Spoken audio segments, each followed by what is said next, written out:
আলহামদুলিল্লাহ, আল্লাহ আমাকে মেহমান হিসাবে তার কাবার সামনে হাজির করেছেন। আলহামদুলিল্লাহ, আমি এখন তাওয়াফ করছি। তাওয়াফ শেষে একটু ভিডিও ধারণ করলাম। এমন কিছু নির্দিষ্ট জায়গা রয়েছে যেখানে এবাদত এবং দোয়া কবুল হওয়ার বিশেষ ফজিলত রয়েছে। পুলিশ ভাই দাঁড়িয়ে আছেন। ওই জায়গাটা হচ্ছে হাজরে আসওয়াদ পাথর। এটি কাবার দক্ষিণ পূর্ব কোণে অবস্থিত জান্নাতি পাথর।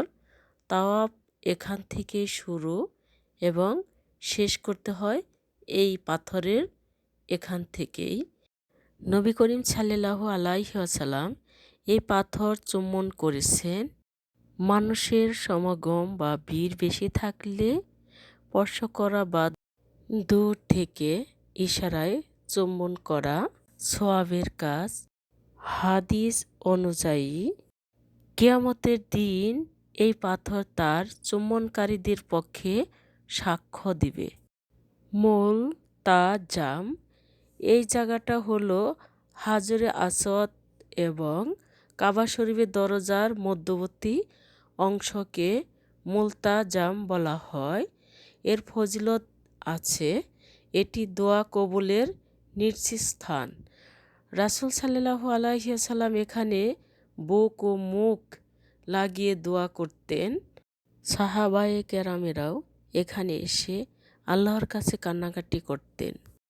মাকামে ইব্রাহিম কাবা শরীফের সামনে একটি কাচের ঘেরা অংশ যেখানে হযরত ইব্রাহিম আলাইহিসসালামের পায়ের ছাপ রয়েছে। আমরা যারা নিয়ত করে কাবার চারপাশে তাওয়াফ করি, তাওয়াফ শেষ করার পর মাকামে ইব্রাহিমের পিছনে দাঁড়িয়ে 2 রাকাত নামাজ পড়া সুন্নত। কোরআনে বলা হয়েছে, তোমরা মাকামে ইব্রাহিমকে নামাজের জায়গা হিসাবে গ্রহণ করো। সূরা বাকারা 125 নম্বর আয়াত। দেখতে পাচ্ছেন পরিষ্কার করছে। এই জায়গাটার নাম হলো হাতিম হিজরে ইসমাইল। কাবা শরীফের উত্তর পাশে অর্ধবৃত্ত আকারে দেওয়াল দিয়ে ঘেরা অংশটি হলো হাতিম। এটি মূলত কাবারই একটি অংশ। হাতিমের ভিতরে নামাজ পড়া মানেই হলো সরাসরি কাবার ভিতরে নামাজ পড়া। এখানে নফল নামাজ পড়া বা দোয়া করা অত্যন্ত ফজিলতপূর্ণ, যা আমার সৌভাগ্য হয়েছে। এখানে আমি নামাজ পড়তে পেরেছি। আলহামদুলিল্লাহ, আলহামদুলিল্লাহ, আমার সৌভাগ্য হয়েছে। আমি 3 বার আসওয়াদ পাথর ধরে চুমা খেয়েছি। রুকনে ইয়ামানি কোনা ধরেও আমি চুমা খেয়েছি।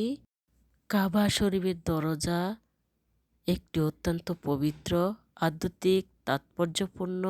কাবার ভিতরে প্রবেশের সুযোগ সাধারণ মানুষের জন্য হয়ে থাকে না, তবে কাবার দরজার বিশেষ কিছু ফজিলত আমল রয়েছে।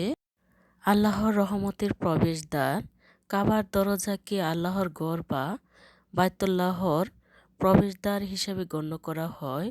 আধ্যাত্মিক দিক থেকে এটি মানুষের জন্য আল্লাহর রহমতের দিক ধাবিত হওয়ার প্রতীক। হাজিরা যখন এই দরজার সামনে দাঁড়ায় তখন তারা মূলত আল্লাহর মেহমান হিসাবে হাজিরা দেন। হাদিস ও ইতিহাসে বর্ণনা অনুযায়ী কাবার দরজার চৌকাঠ ধরে বা এর খুব কাছে দাঁড়িয়ে দোয়া করা অত্যন্ত সওয়াবের কাজ। দরজার সামনে দাঁড়িয়ে আল্লাহর কাছে ক্ষমা চাইলে, আপনার গুনাহের জন্য লজ্জিত হলে বান্দাকে ক্ষমা করে দেন। এটি এমন একটি স্থানে যেখানে মানুষ নিজের দীনতা প্রকাশ করে, তাই যতটা সম্ভব নম্রতা চোখের পানির সাথে দোয়া করুন। তাওয়াফ শেষ করার পর যদি ভিড় কম থাকে তবে দরজার কাছে এসে দোয়া করার চেষ্টা করা হয়, তবে ভিড়ের কারণে কারো যেন কষ্ট না হয় সেদিকে সর্বোচ্চ সতর্ক থাকতে হবে। এটি এতই বরকতময় স্থান যে নিজের পাশাপাশি বাবা মা সন্তান সমস্ত মুসলিম উম্মাহর জন্য দোয়া করা উচিত। কাবা দরজায় সোনালী হরফের পবিত্র কোরআনের আয়াত খোদাই করা হয়েছে, যা এই দরজার মর্যাদা আরও বাড়িয়ে দেয়। তবে মনে রাখবেন, দরজার সামনে দোয়া করার সময় কাউকে ধাক্কা দেওয়া বা বিশৃঙ্খলা করা ইসলামের কঠোরভাবে নিষিদ্ধ। ইবাদতের মূল উদ্দেশ্য হলো আল্লাহকে সন্তুষ্ট করা, তাই ধৈর্য ও শান্তির সাথে দোয়া করা উচিত। এই কোণাটা হচ্ছে রুকনে ইয়ামানি। কাবা শরীফের দক্ষিণ পশ্চিম কর্নারে রুকনে ইয়ামানি বলা হয়। তাওয়াফের সময় এই কোণাটি স্পর্শ করা সুন্নত। রাসূল সাল্লাল্লাহু আলাইহি ওয়াসাল্লাম রুকনে ইয়ামানি এবং হাজরে আসওয়াদের মধ্যবর্তী স্থানে এই দোয়াটি পড়তেন। রাব্বানা আতিনা ফিদ দুনিয়া হাসানা ওয়া ফিল আখিরাতি হাসানা ওয়া কিনা আযাবান নার। বেশি বেশি তাওয়াফ করা। মক্কার মসজিদে হারামে নফল নামাজের চেয়ে নফল তাওয়াফের গুরুত্ব অনেক বেশি। এটি এই মসজিদের বিশেষ ইবাদত।